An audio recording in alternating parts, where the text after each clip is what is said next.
Imagine your cell phone going off, you pick up, and it's your doctor informing you probably some of the worst news you've ever received, a cancer diagnosis. On today's show, we dive into an entrepreneur's powerful story of overcoming in one of the darkest seasons of her life. She used her entrepreneurial, risk-taking faith to take steps that people normally wouldn't, and the journey she went on to overcome it. What's so powerful about this episode are the takeaways that you can have, not just for your life, but for your business.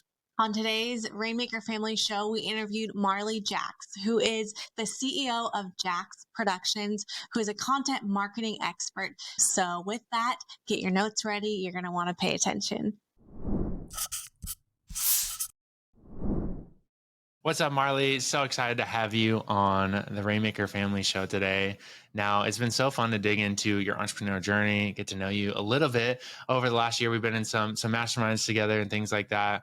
But I think one of the things that was so powerful in this last year, I would say probably life-changing for you, was really this cancer healing story you went on. And not to just jump into the deep end, but I feel like you did something with that journey that is very entrepreneurial, right?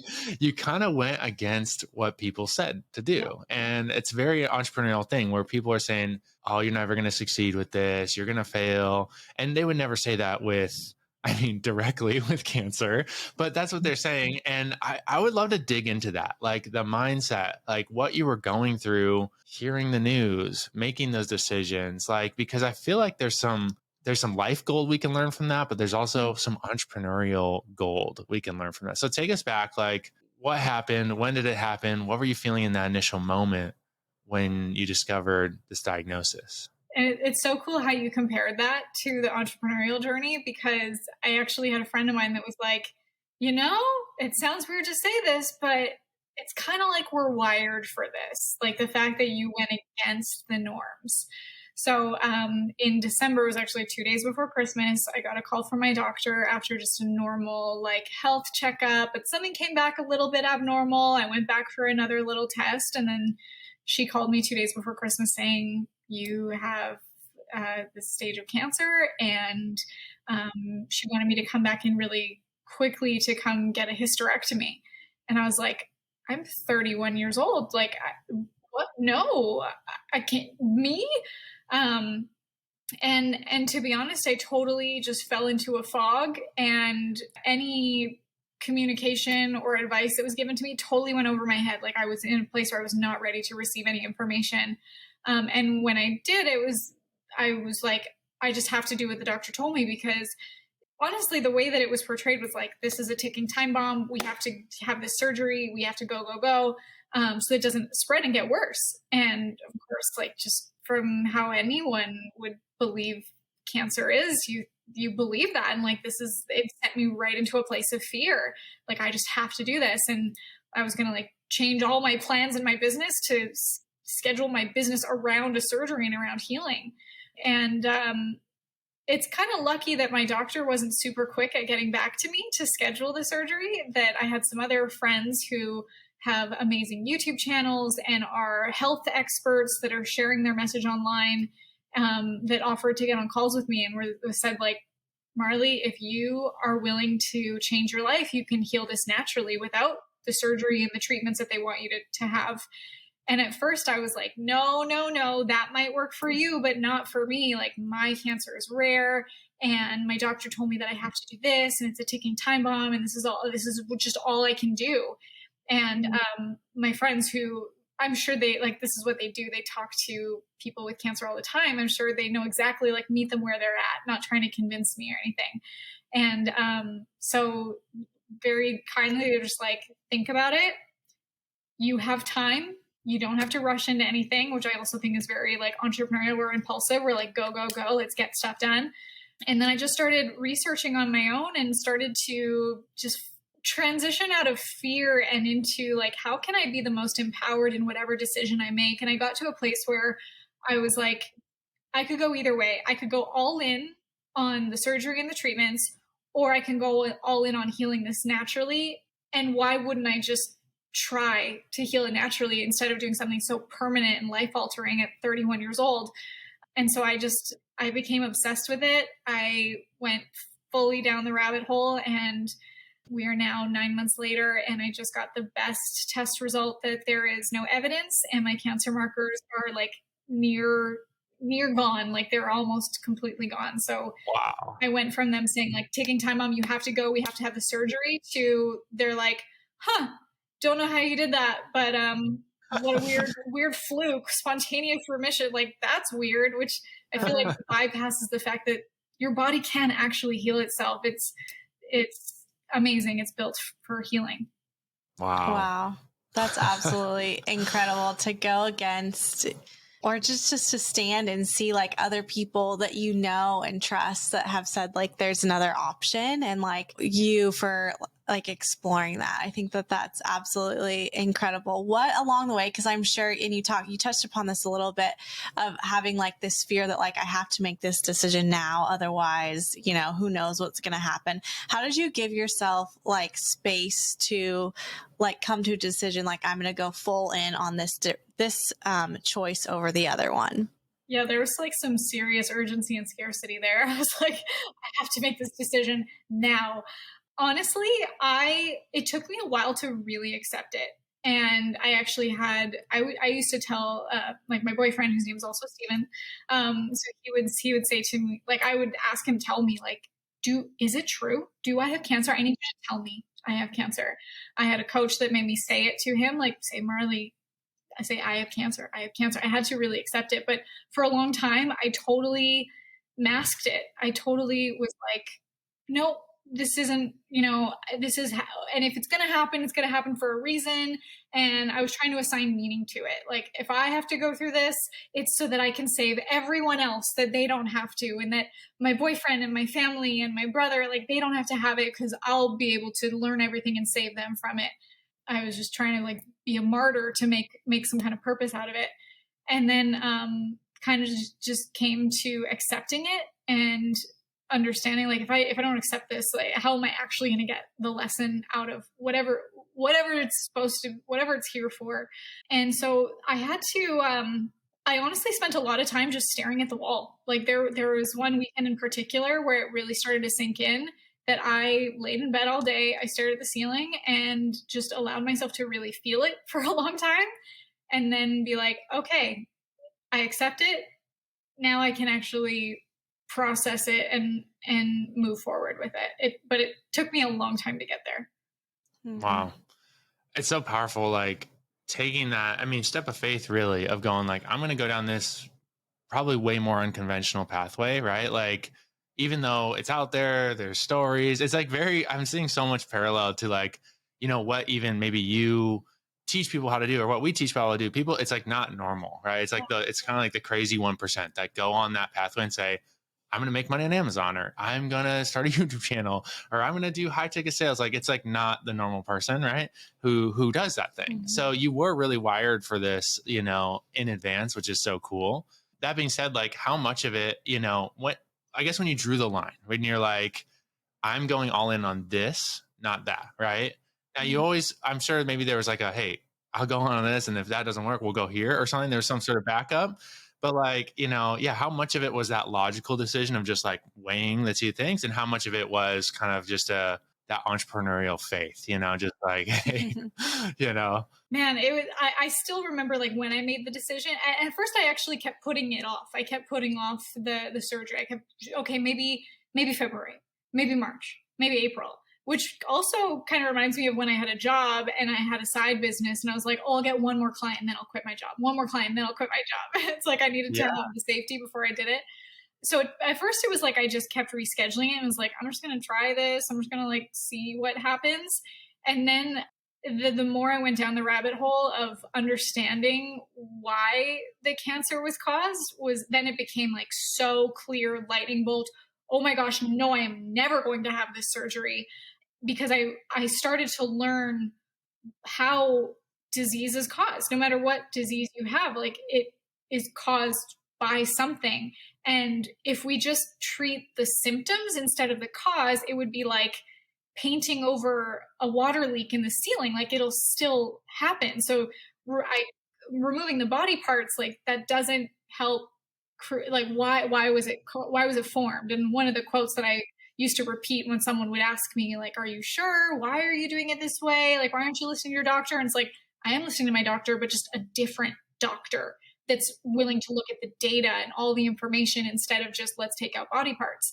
What I found was I did these huge, like, I worked with a functional medicine doctor who's absolutely amazing. And we did blood tests, urine tests, hair tests so that we could get a full body roadmap of what was going on in my body. And we found that I had a lot of heavy metals built up in my body. And sometimes when I say that, people are like, what? How? But the shocking thing is that we all do. And it's because of what's in our environment. It's just what's in the water. Like, newsflash, no, like, please do not drink tap water. Anyone listening, like, don't drink tap water. Have some kind of filter. A Berkey water filter is like great and cheap and easy to have at home. The stuff in our food, the stuff in your cleaning supplies, your shampoo, like, it just builds up. And so what happens is if there's too much built up in your body, your immune system is distracted from cancer or the common cold and instead goes after the heavy metals. So after understanding that about myself, which my conventional doctor wouldn't have done those tests to tell me these things, it showed me, like, oh, if I heal this and create an environment for healing, can't I just heal myself? And now here we are 9 months later, and the doctor's like, well, I guess we don't need to have this surgery, but we'll keep an eye on it. And I proved it to myself that I could. I'm like, if I can do this, I can do anything. Yeah, for real. Yeah, I was going to say there must be such a confidence that has been built in you to, like, go against all odds. I feel like cancer, when I hear cancer, like that's like one of the biggest, like, I see like a flashing red light, like that's one of the biggest flashing red lights. Yeah, that you can, like, think of that could be like life altering for you or your family. And in a way, like, you've healed your body in such an incredible way. How do you feel now, like, moving forward, even about like life decisions or business decisions? I feel like, you've been given like the biggest gold trophy anyone I feel like could ever give you. Like, that's how I feel like you should have it, and, like, blast it out everywhere, because I think it's absolutely incredible, like, what you've done. But how do you feel like now that you've received so much confidence and knowledge, like, how are you taking steps forward in your business, or how has that transformed your life? Because I'm assuming that it's transformed everything. Totally. And it's funny you say that, because I'm like, there is no award that feels better than that test result saying, like, clear, no evidence, and you did this all yourself. Of course, with so many incredible, knowledgeable people and friends and supports that helped me in making these decisions and taking this action. But I feel like if I can do that, I can do anything. And if I understand the power that my body has, that the only cure isn't like a patented pill, isn't something that comes in an orange bottle. And if I can do that, what else am I capable of? And since then, like, I've worked differently. I've shown up differently in my business because I had determination for that like anything else I put my mind to, I'm like, I know I can create. Before, I think maybe there was like I don't know, can I do this? But after going through this experience and in such a short time period, I'm like, I just have such a stronger belief in myself that I can do anything, and that there's always the resources available to show me a different way. And also just, it shows me how to, I don't know, think creatively too. Like, what you think is the only solution, there's a million other paths that you can take. And I just feel happier. What I used to be stressed about before is like, I have a different set of problems now, and I look at them so differently that it's like, it's not a problem, it's an experience. That's so powerful. I feel like, like Chelsea said, sometimes that cancer, it's just like big objections, like big perceived, like people have, like, when you say that, there's like that, right? It's like, it's what Chelsea, it's like, there's a thing in their head that says them, there's only one way. Maybe it's the surgery, maybe it's the whatever, and for you to think differently, right? I feel like money is the same kind of thing. Like in entrepreneurship, a lot of people are like, oh, there's only one way to make money, right? Get a job, like whatever that traditional thing they've been raised in. It's like both these topics have these big kind of like mental kind of barriers that have been built up over people's life of what's holding them back from stepping into that. And I know that's one thing you really help people do is like unlock, new revenue streams, specifically through YouTube, through storytelling, all those things. I think it's so cool how, you have this story, right? That like you had this history, this entrepreneurial history that kind of set you up.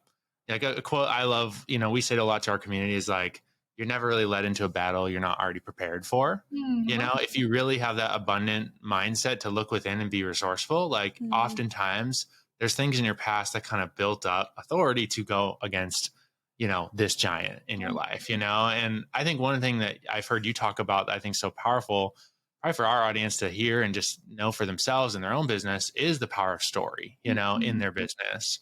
When someone's looking at selling a product online or going on YouTube, and I don't know, they have this hesitation, I feel like, to put someone out there. I feel like story is one of those things that can really empower them. So working with clients, I know you've helped so many people get their story out there and weave story into their messaging to really sell more, to have more impact. What are some tips you could give our audience who are, a lot of these are entrepreneurs, business owners, and some of them might not be using their story. Some of them might not be connecting their story even to their product. Like, what would you say to them and how they could start stepping into that? Well, think about like how you hire people or how you work with people or make any kind of purchase decision.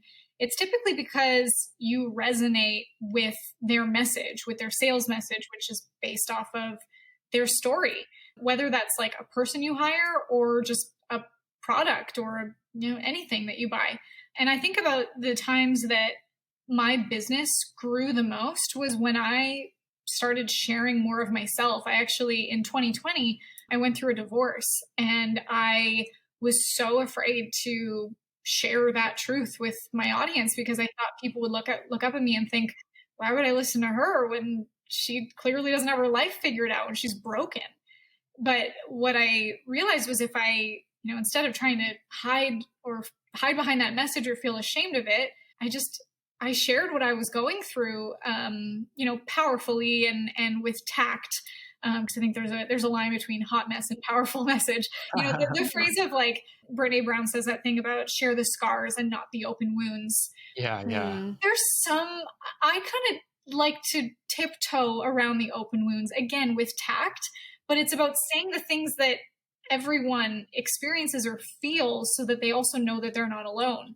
So at that time in 2020, when I was going through my divorce and like at first considered hiding it, when I didn't, I found that my community, embraced me and became like stronger and lifted me up. And I, that one of the things that I've said from that is like helping people doesn't stop just because your life isn't perfect. No one's is.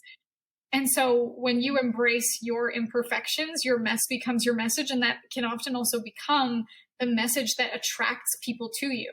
So when I started sharing my cancer story, there were a lot of people who came forward saying like, my mom, my sister, my brother, my dad, whatever, like their experience, or I have myself, and I am too afraid to say the words that you did. And I feel seen.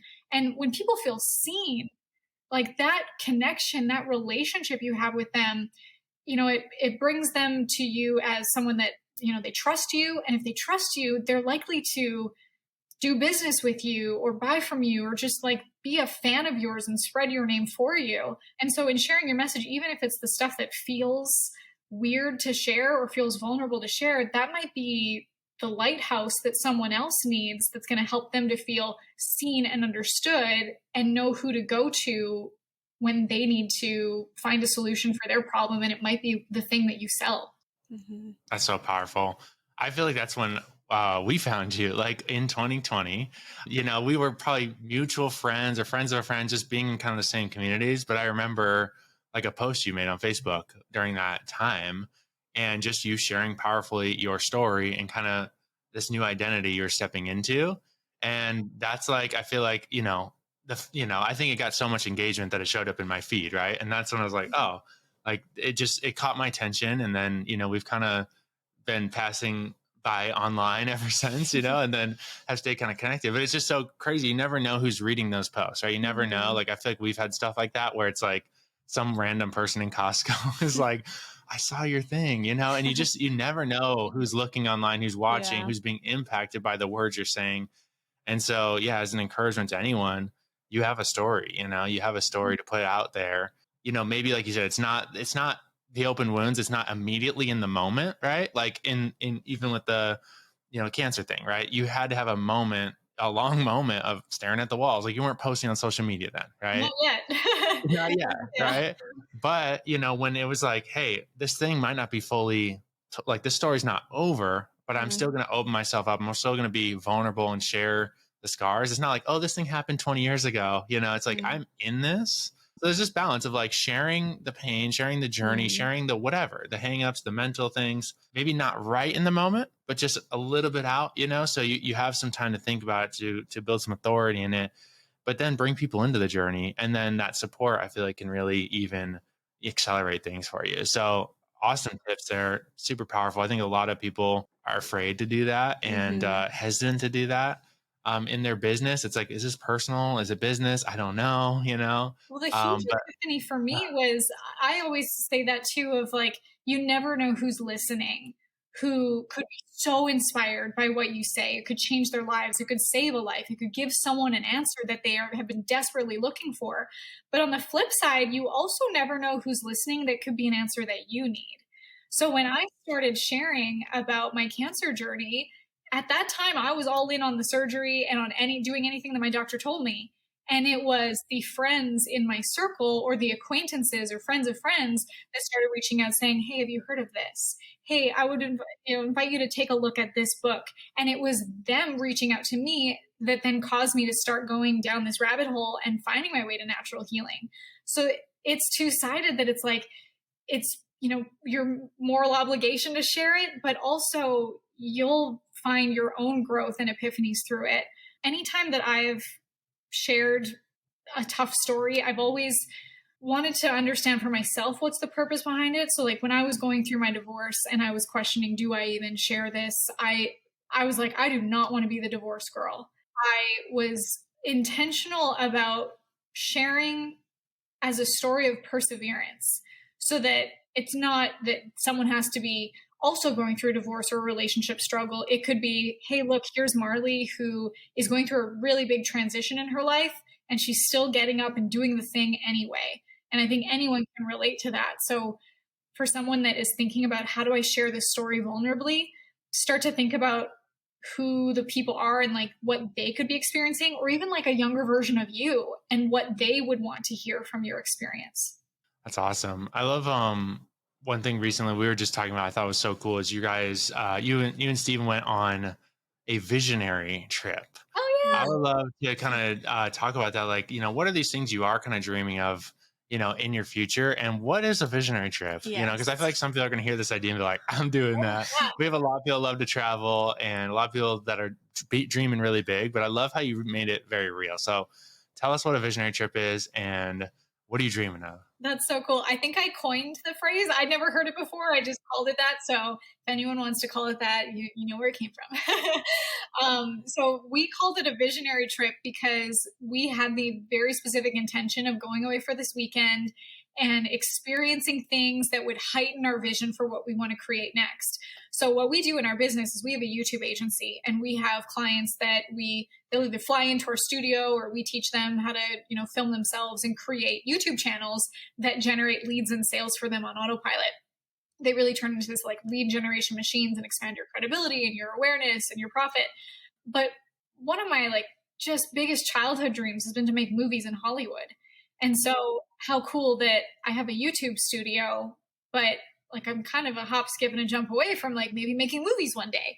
So that's been like our long-term vision, is how do we turn our YouTube content into like film? And so we went to Hollywood, we went to LA, we went to the Warner Brothers studio, we went to Universal Studios, we did all these backlot tours, we saw just so many movie sets, I was just beaming the whole time. It was the best trip. Like even if you just say like, tell me your visioning trip, I'm like, oh my gosh, it was the best thing ever.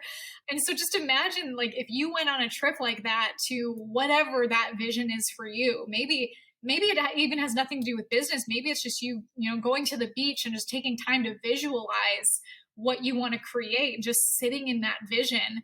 I think that also being in the environment is really cool, because you actually get to sit in that energy where for me, like Steven Spielberg sat there, and these incredible movies that I grew up watching were created right here. So it's cool to be in that energy and feel like I could just soak it in and imagine me being able to do that one day. So I think it's so cool if you can do a visionary trip, like at least once a year, or if you can't get away, like sit in a park, sit on a beach, and just like visualize it in your mind. And on that visionary trip too, did you kind of write down like 5-year goals or 10-year goals or this year? Cause I love that like you went to the place that you're envisioning yourself, but did you take it a step further and like want to like write down things like from here to there, I need to do these things? Or what else did you do besides like soak in that? I see you pulling out something. You're like, did I? First of all, I took a picture of myself holding a Grammy, or so not a Grammy, an Oscar award. I'm trying to show you on my phone, but I have way too many notifications. A picture of me holding an Oscar, and I just, the moment that I got to hold it, I imagined the woman, and she's wearing like gloves and everything, very careful to hand it to, because it's a real Oscar, and she's handing it to me, and I'm imagining myself being on stage receiving it, and like I'm holding it, and Steven's taking pictures of me, and I soaked up that moment. I have it as my phone background. I'm going to print it and put it next to my desk so that I can keep seeing it. The other thing is I have a notebook where every day I write down the same 10 dreams. So it's like every day I'm repeating these dreams. And so some of the dreams are, I'm an international best-selling author. My movies win dozens of awards and break box office records. I am the star of a TV show more popular than Friends. Like I write that down every single day, and I take the time to sit in that vision every day. But then also having the opportunity to sit in the vision on the actual set of Friends was really cool too. Wow. Oh, I love that. That's huge. That is so powerful. And I know like, it takes work to do something like that. But I mean, how many people are going around life writing down, or I would say even just in their mind, writing down all the bad things, all the things they don't want to happen, all the negative what ifs, or the, oh no, what about the economy? What if I lose my job?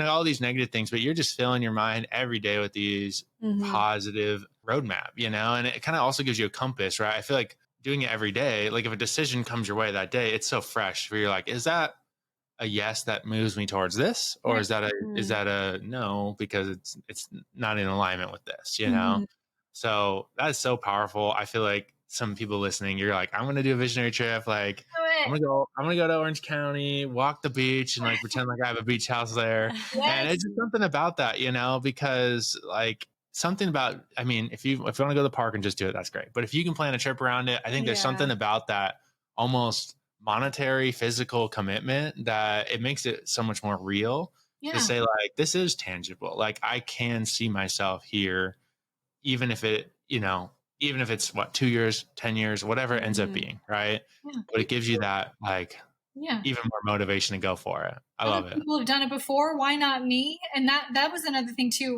with my healing journey was, I was looking for someone that had the exact type of cancer that I had, and I couldn't find anyone because mine was unfortunately rare. I went on YouTube. I found a woman that had it, and she made one YouTube video and then disappeared, which was not good for, where my mind went with that. It also speaks to like, create content. People need you. But what Chris Wark, who has an incredible YouTube channel and book, Chris Beat Cancer, what he told me is he said, it doesn't matter if they have the same kind, look for the success stories.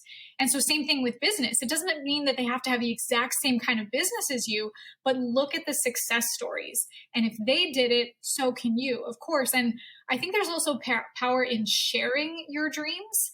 I, until recently, had never shared with people that I wanted to make movies in Hollywood. And the reason why is because I thought that people would be like, oh, yeah, sure. You? And everyone says that.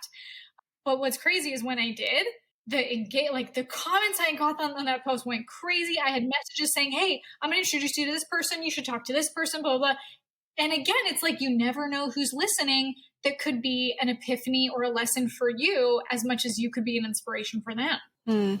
That's powerful. That's so good. I hear so many times people in our community, and I don't know what it is. Maybe it's like women, maybe it's like moms. I don't know what it is, but I've heard so many people, at least in our community, who they're afraid to say like, hey, I'm starting this business. Like they want a little bit of success before they're willing to before they're willing to say Mhm. like, hey, look what I'm doing. And I love how you're just saying like, I just like went for it, and look at who rallied around me and the information that maybe like I needed from somebody else so they could give me a pointer here, or that I was able to like connect deeper with people. And then when you do get into those mountains and valleys of all of it, you have people who like are there for you regardless. So I Yeah. absolutely And love the that. people that feel like they were on the journey with you.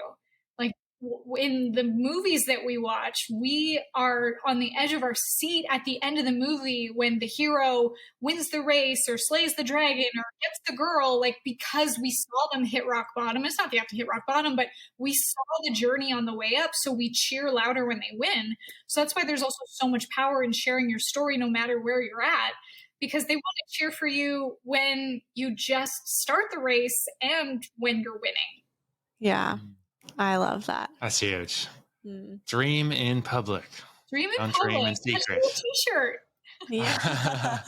That's awesome. I like it. A dream in public, because it opens up more opportunities, it opens up more opportunities. And then when there is a role in some movie studio and that random person who's following you who never commented on your Instagram, but they've been secretly following you and they're connected, they're like, Marley would be perfect for this. And they would never know if you didn't dream in public, Yeah. So that's powerful. So good, Marley.